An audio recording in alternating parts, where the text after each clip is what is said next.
It is all built within us during the different periods of our evolution. Every center is built like that.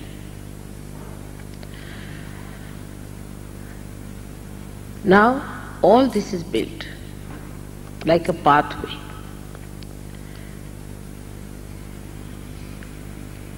By left and right, you create the central path of your ascent. And when this pure energy of your desire ascends, is awakened, then it pierces through the last center, what we call as Sahasrara, meaning the 1,000 petaled center, which is the brain, we can say, or part of the brain which covers the limbic area. The spirit is the reflection of God Almighty, and it resides in our heart. When the kundalini touches the Sahasrara, the seat of the spirit, which is reflected in the heart, gets enlightened. That doesn't mean the spirit gets enlightened, but the attention is like a sari, which is pushed in like this. When it touches, it pierces through, and the spirit in the heart, which has the seat here, starts entering into our central nervous system. So the first feeling you get is a cool breeze on top of your head. That's the first feeling. Second feeling you get is all-pervading power, because now you have entered into the subtle area of your awareness. Human awareness is gross first, but when you touch the spirit, you become thoughtlessly aware, but there is no thought. The grossness goes away because thoughts disappear. And you become subtle. This subtleness gives you certain powers. The first power that you get is that you become, your awareness becomes collectively conscious. That you can feel another person on your fingertips. That means you become absolutely aware. Like I went today to Mexico. And I could feel the whole country. I knew about it before, but my attention was not so deeply there. I could feel the whole country has a very bad left side problem. And the left side problem is affecting even this area. And the left side problem, you can feel it very clearly, that your left side becomes heavy and you feel the heat in all your centers. So you start feeling the atmosphere, the country, the people, an individual, and yourself. So you know the problem of a particular place. I mean, you may not feel that much in the beginning. You may just feel yourself to begin with. Then you start feeling others. So thus the awareness grows more and more. In the central nervous system you start feeling the problems of other people, your own problems. But it is not that you feel them as something which is painful or troublesome, but you feel them as little heat or sometimes little pain, very little, as if you are recording it like a barometer. And when that happens, you want to get rid of it, as if they are your own problem. And if you know how to get rid of it, you can do it. That's what I was doing, and that's how I'm late.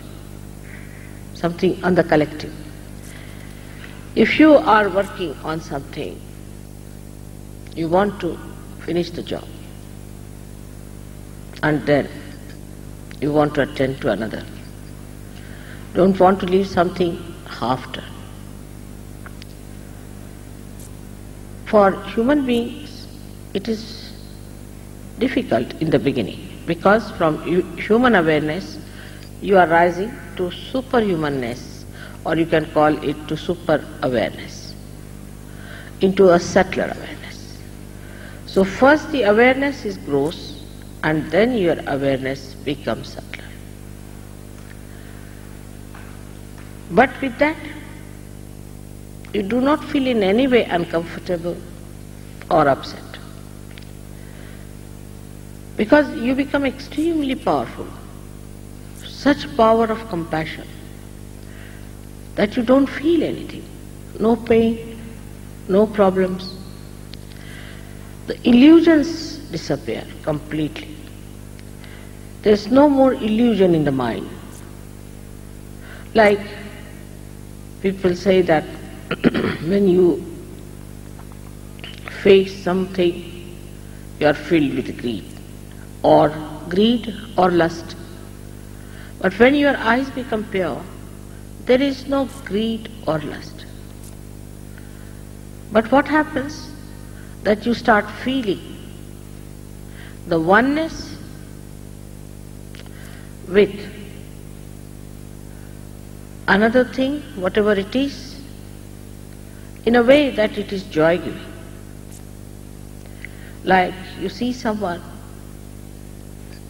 an attractive person, there is no sensation of baser feelings for that person, but the sensation just disappears, and you start feeling the joy of the creation of that person or the thing. Like in Mexico, people have made so many things with hand. If you watch them, you might think how much it will cost, what will be the price, who has made it. But if there is no thought, then you see something which looks very joyous, because you can feel the vibrations. And you know somebody has made it who might have been a realized soul, who might have been a very great devotee of God, might have been a person who must have thought that this is your creation, O God. Such a person might have made with that feeling which is to be gratified, and you feel that we should take it. The matter has only one capacity, that it gives joy in giving to others, so that you can express your happiness into it. So you become very subtly aware of the matter, that you start understanding the matter, what it means and what is the use of a particular thing. In the same way, when you meet people, new people, absolutely never known, you know what are their needs, what problems they have, on a wider scale, on a collective scale, and also you know one simple thing, that there are people in Mexico who are seeking God, who are to be helped, who are to be given something that they want. They may not be so much aware of it, but we become aware of them. And a kind of a rapport of a very subtle type is established. And you get attracted towards other people, not through any lust or greed or any purpose, but in oneness with the joy that they have within themselves. The joy of the Spirit. You look at them and you feel this person is such a wonderful person. How do you know? You start feeling the cool vibrations in your hand from that person. And you just enjoy that person for that person's sake, not for anything, whether poor, rich, good looking, bad looking, doesn't matter. You approach the spirit of another person because you have become the spirit. People talk of big things, of organizing peace missions, this mission, that mission, to create a better relationship. All relationships which are at a gross level create problems, because there is some sort of a lurking selfishness behind it. But once it becomes a spiritual relationship, you just enjoy the other person without getting into any discussion about what is your gain, what is you are going to achieve through going nearer to that personality. Thus you become the receiver of the joy, like a lake which is rippleless, which is absolutely quiet and looks like a mirror. It reflects all that is created round it completely and emits complete joy of the creation. In the same way, the heart, which is filled with the light of the Spirit, reflects the complete joy of the creation of another person. Whatever it has in a subtle way, you enjoy it. Then the time you don't see. You go beyond time. You go beyond time.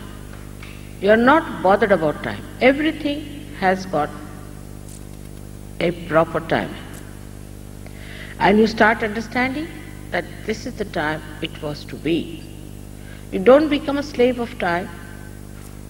You don't become slave of any habits. You don't become slave of any temptations.